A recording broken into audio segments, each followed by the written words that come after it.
Soudan. L'armée soudanaise poursuit sa progression dans Khartoum, les violences s'intensifient. La situation au Soudan reste extrêmement tendue alors que l'armée soudanaise continue sa progression dans la capitale, Khartoum, et dans d'autres régions du pays. Les combats entre les forces régulières et les paramilitaires des forces de soutien rapide, FSR, ont atteint un niveau de violence alarmant, avec des bombardements aveugles qui touchent des quartiers résidentiels, des infrastructures civiles et même des écoles. Ce jeudi 6 mars, une école de Khartoum a été frappée par des tirs d'artillerie lourde, faisant un mort et 6 blessés parmi les écoliers. Une femme médecin travaillant dans un hôpital voisin a également été touchée, illustrant la gravité de la crise humanitaire qui frappe le pays. Une escalade de la violence à Khartoum. Les affrontements dans la capitale soudanaise ont atteint une intensité sans précédent ces derniers jours.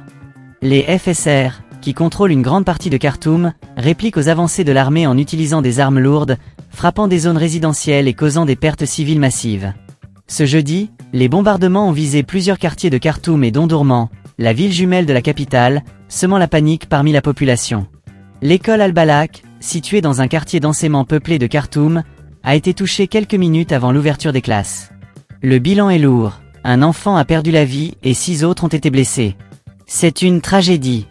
Ces enfants étaient innocents. Ils venaient simplement pour étudier, pour construire leur avenir. Au lieu de cela, ils ont été victimes d'une guerre qu'ils ne comprennent pas, a déclaré un enseignant présent sur les lieux, sous couvert d'anonymat. L'armée soudanaise gagne du terrain. Malgré les violences, l'armée soudanaise continue de progresser dans Khartoum et dans d'autres régions du pays. Ces derniers jours, elle a repris le contrôle de plusieurs points stratégiques, dont le célèbre pont Al-Manchia, qui relie Khartoum à Omdurman. Ce pont, qui était jusqu'alors aux mains des FSR, revêt une importance symbolique et stratégique majeure. Sa reprise par l'armée marque une étape clé dans la reconquête de la capitale. Parallèlement, l'armée a également annoncé des avancées dans le sud du pays, notamment dans les régions du Nil Bleu, près de la frontière avec le Soudan du Sud. Des villes comme Ad-Damazin et Sennar ont été reprises, renforçant la position des forces régulières dans cette partie du pays. La situation critique à El Fasher est dans les camps de déplacés. Au Darfour, la situation reste désastreuse. La ville d'El Fasher, dans le nord du Darfour, est encerclée depuis plusieurs mois par les FSR. Les bombardements continuent de frapper la ville et les 3 camps de déplacés qui l'entourent, Abu Chouk, Anzam et Al-Salam. Ces camps abritent plus de 2 millions de personnes, dont la majorité vit dans des conditions humanitaires catastrophiques.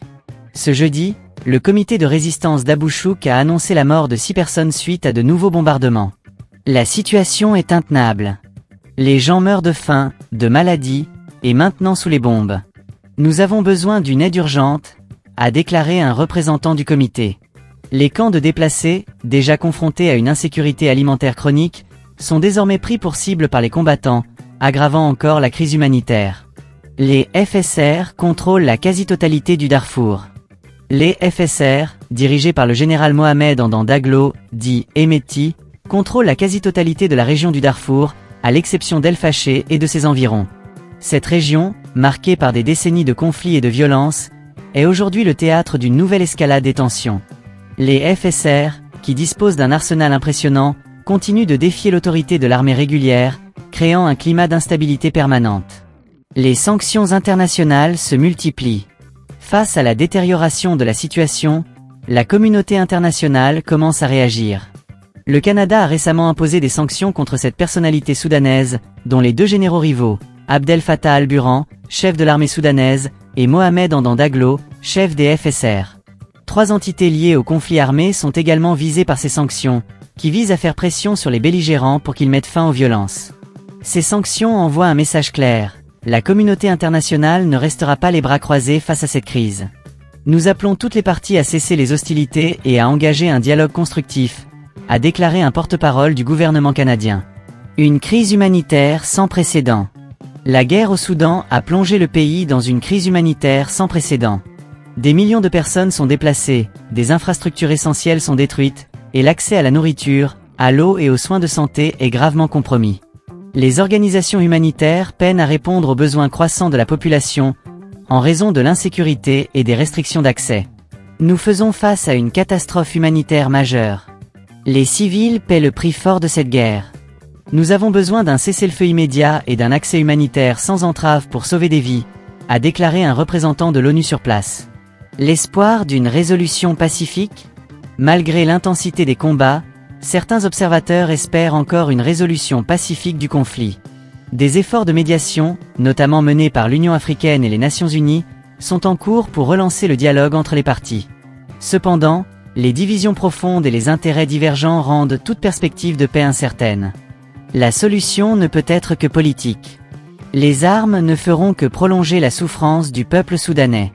Nous devons trouver un moyen de ramener toutes les parties à la table des négociations, a déclaré un diplomate africain impliqué dans les efforts de médiation. Conclusion. La situation au Soudan reste extrêmement préoccupante. Les combats à Khartoum et dans d'autres régions du pays continuent de faire des victimes civiles, tandis que la crise humanitaire s'aggrave de jour en jour. L'avancée de l'armée soudanaise dans la capitale et les sanctions internationales contre les belligérants offrent un semblant d'espoir, mais les défis restent immenses. Dans un contexte marqué par la violence et l'instabilité, la priorité absolue doit être la protection des civils et la fourniture d'une aide humanitaire urgente. La communauté internationale doit redoubler d'efforts pour soutenir les initiatives de paix et mettre fin à cette guerre dévastatrice. Le peuple soudanais mérite la paix, la stabilité et la possibilité de reconstruire son avenir.